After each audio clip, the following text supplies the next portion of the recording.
कोई भी ऑर्गेनाइजेशन तभी सक्सेसफुल होगा यानी कि ऑर्गेनाइजेशन का जो गोल है वो तभी अचीव होगा जब उसके एम्प्लॉइज़ जो हैं वो वेल ट्रेन्ड होंगे और नॉलेजेबल होंगे।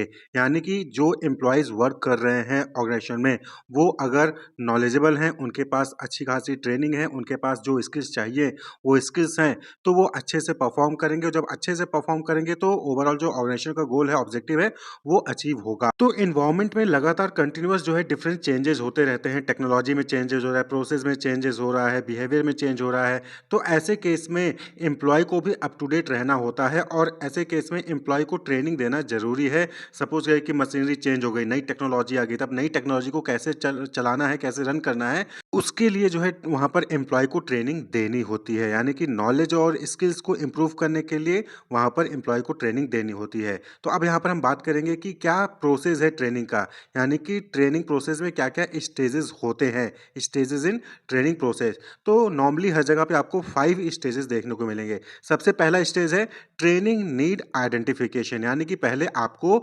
आइडेंटिफाई करना होगा कि क्या आपके ऑर्गेनाइजेशन में जो एम्प्लॉयी हैं उनको ट्रेनिंग देने की ज़रूरत है या नहीं है। Decide if training is needed. अब ये डिसाइड कैसे होगा?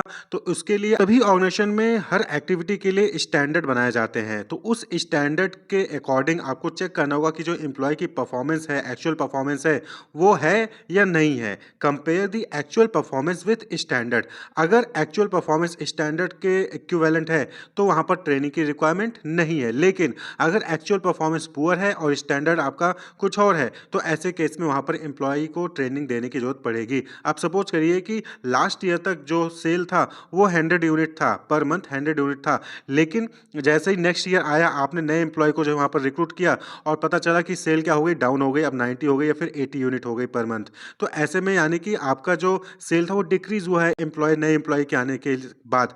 यानी कि उन एम्प्लॉय को ट्रेनिंग की रिक्वायरमेंट है, उनको ट्रेनिंग देना पड़ेगा। क्लियर? तो training need identification means looking at the knowledge, skills and the abilities of employees to determine what type of training they need to move the company toward its objective. तो जब आप ये check करते हो employee की knowledge, skills और abilities को check करते हो कि क्या वो अप टू डेट है, क्या उनकी जो नॉलेज, स्किल्स, एबिलिटीज है उससे कंपनी जो है अपनी ऑब्जेक्टिव अचीव कर सकती है कि नहीं कर सकती है। अगर अप टू डेट है तो ओके है, नहीं है यानी कि वहाँ पर रिक्वायरमेंट है स्किल्स की ट्रेनिंग की, तो वहाँ पर आपको जो है ट्रेनिंग उनको देनी पड़ेगी। क्लियर? तो आपको सबसे पहले आइडेंटिफाई करना है कि ट्रेनिंग की नीड है कि नहीं है और अगर है तो किसको है, किस एम्प्लॉय को ट्रेनिंग देने की जरूरत है। क्लियर?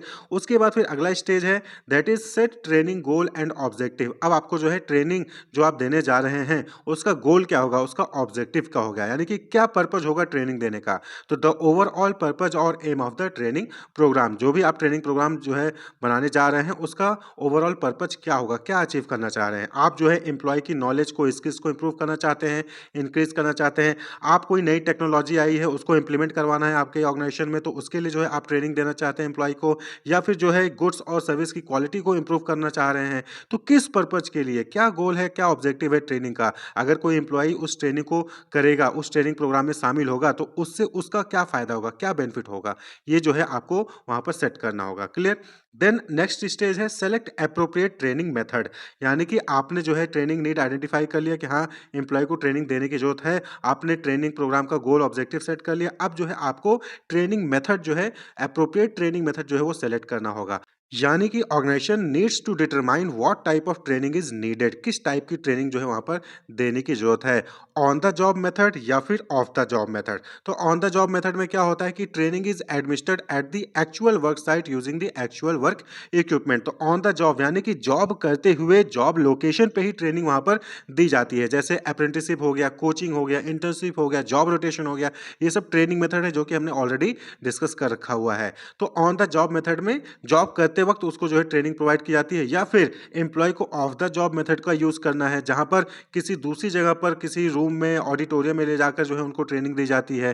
क्लियर? यानी कि एक्चुअल जहां वर्क होता है फैक्ट्री में, वहां पर उनको ट्रेनिंग नहीं दी जाएगी, बल्कि किसी सेमिनार हॉल में, ऑडिटोरियम में लेके जाएगा और वहां पर जो है उनको ट्रेनिंग दी जाती है। क्लासरूम लेक्चर्स हो गए, कॉन्फ्रेंसेज हो गए, केस स्टडी हो गई, वेस्टिबल ट्रेनिंग हो गई, ये सब ऑफ द जॉब मेथड के हैं। क्लियर? तो यहाँ पर आपको एप्रोप्रिएट ट्रेनिंग मेथड चूज करने की रिक्वायरमेंट है। यानी कि थर्ड स्टेज क्या हो गया select the appropriate training method कि आपको on the job method use करना है या फिर of the job method use करना है। Of the job method use करना है तो उसमें भी क्लासरूम लेक्चर्स देने हैं, कॉन्फ्रेंस देना है, केस स्टडी करवानी है या फिर वेस्टिबुलर ट्रेनिंग करवाना है। तो उसमें भी डिफरेंट मेथड होते हैं, ऑफ द जॉब में डिफरेंट मेथड है, तो कौन सा मेथड जो है आपको एप्रोप्रिएट होगा उसको सेलेक्ट करना होगा। क्लियर? उसके बाद जब आपने जो है एप्रोप्रिएट मेथड को सिलेक्ट कर लिया, अब आपको जो है ट्रेनिंग प्रोग्राम को इम्प्लीमेंट कर देना है। Implement training programme. क्लियर? तो अब ट्रेनिंग प्रोग्राम को इम्प्लीमेंट करने के लिए वहाँ पर डिफरेंट रिसोर्सेज की रिक्वायरमेंट होती है, उसको जो है आपको अवेल करना होगा। Necessary resources should be there during training programme like trainer, venue, reading material, multimedia. भाई इन सब के बगैर जो है आप ट्रेनिंग दे नहीं पाओगे ना। ट्रेनिंग देनी है तो सबसे पहली चीज़ आपके पास वहाँ पर एक ट्रेनर होना चाहिए जो उनको जो है गाइड करेगा, उनको जो है इन्फॉर्मेशन देगा, स्किल्स प्रोवाइड कराएगा। वेन्यू किस जगह पे होगा ट्रेनिंग, यानी कि अगर फैक्ट्री में भी होना है तो फैक्ट्री में फर्स्ट फ्लोर पे होना है, सेकंड फ्लोर में होना है या फिर किसी स्पेसिफिक रूम में होना है। रीडिंग मटेरियल्स वहाँ पर जो है जिस भी चीज़ के लिए ट्रेनिंग दी जा रही है उससे रिलेटेड रीडिंग मटेरियल्स होंगे, नोट्स होंगे। मल्टीमीडिया आप वहाँ पर यूज़ करेंगे, हो सकता है कि आप जो है प्रोजेक्टर का यूज़ कर रहे हो या फिर पीपीटी का यूज़ कर रहे हो, तो सारी रिसोर्सेज जो है वहाँ पर आपको उनको अरेंज करके देनी है। क्लियर?